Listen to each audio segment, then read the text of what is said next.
Joining us now is After Hours producer Kara McKinney. So Kara, at the beginning of this unrest, we saw protests turn into riots. It has calmed down a little bit since then, but now we're seeing, for example, things such as statues being brought down. We're seeing movies and TV shows from the past being revisited, and of course this all comes amid calls to defund the police. So let's get to the heart of this issue. Why do you think that we are seeing what we're seeing right now at this moment? Well, Alex, it's simple. This is a domestic terror attack against our nation, against our founding ideals, our founding principles, our Constitution. You see these angry mobs, and who are they going after? Washington, Jefferson, some of the greatest men in our country's history. But who are they leaving up? Men like FDR, LBJ, Woodrow Wilson, women like Margaret Sanger, people who are actually eugenicists, people who actually have a history of being racially insensitive, of going after minorities in this country.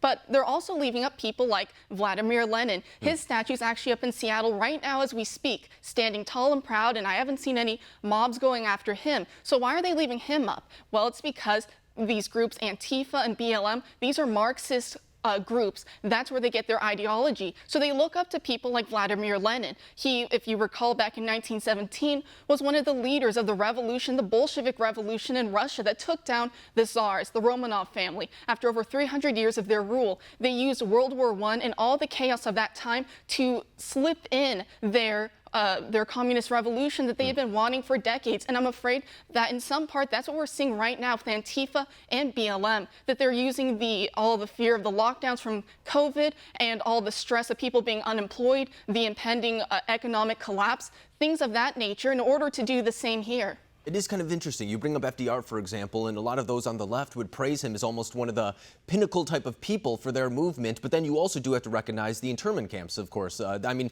it's one of those things where you have to weigh the good and the bad of every single individual. And it's a hard thing because, of course, nobody's perfect. And especially right now, too, when we're starting to revisit some of the maybe past mistakes, past even things that may just be controversial. I mean, we're even seeing right now, for example, maybe an overcorrection in some degree. I mean, for example, Florida said that they're going to stop doing the CHOP thing, and they said that there's no racial thing that has to do with that, but they're just going to do away with it because of the backlash that they're experiencing right now. So I think right now, to some degree, we might be seeing an overcorrection in some regards in this otherwise legitimate cause, I would say. But why do you think right now, for example, we look across the world in London, we see it in Hong Kong as well, we see it all across the world that there are some protests stemming from this George Floyd controversy, if you will, but really the call is stemming from George Floyd. Why do you think that is?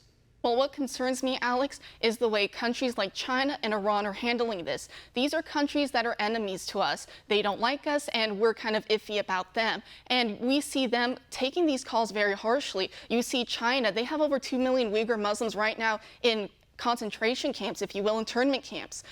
They have a long history of brutalizing minorities in their country, and yet they're going after us as white supremacists. You see Iran and all of the horrors that they've brought in terror across the Middle East, especially against minority religious groups like Christians. And they, in Tehran recently, about a week or so ago, they opened up an exhibit, an art exhibit called I Can't Breathe, going after the way the way they claim that we treat African Americans. It depicted Donald Trump, our president, as as Hitler, us as Nazis, as members of the KKK. So why are they doing this? It's because they know that this, unfortunately, is a huge divider in this nation. And going back to the 1860s, when we actually had a civil war over this very issue, Abraham Lincoln said it best. He said that a house divided against itself cannot stand. And our enemies know that, and they're trying to widen that gap as we speak. And so we really need to be watchful for that. And when we talk about Russia and China, you're absolutely right to say that they're trying to capitalize for their own political gain on this very issue. I mean,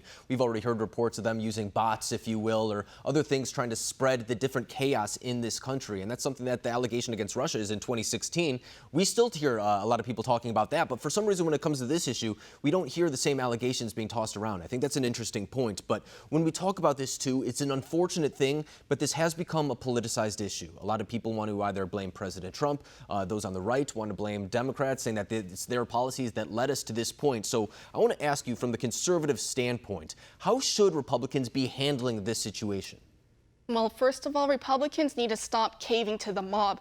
Every few years, we see this civil unrest happen. Republicans try and stay strong, but then after a couple years, the mob comes back and you see them start to give more and more ground. So right now, what Republicans need to do is to stop demonizing police, because even when they say 99.9% of cops are good, what the mob hears is that even Republicans are admitting that there is a problem of systemic racism in our nation's police force, and that is completely not true.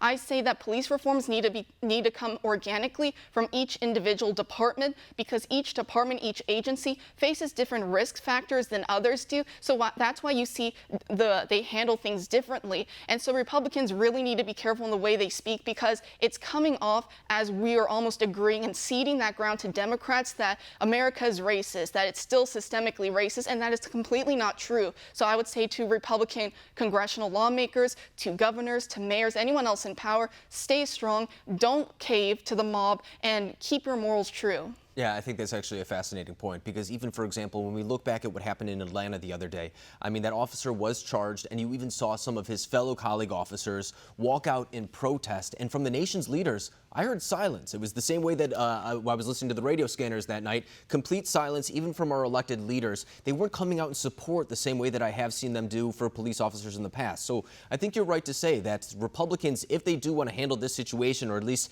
control the narrative, need to step up within their own right. But Kara McKinney, very well said. Always a pleasure having you on. Thank you. Thank you.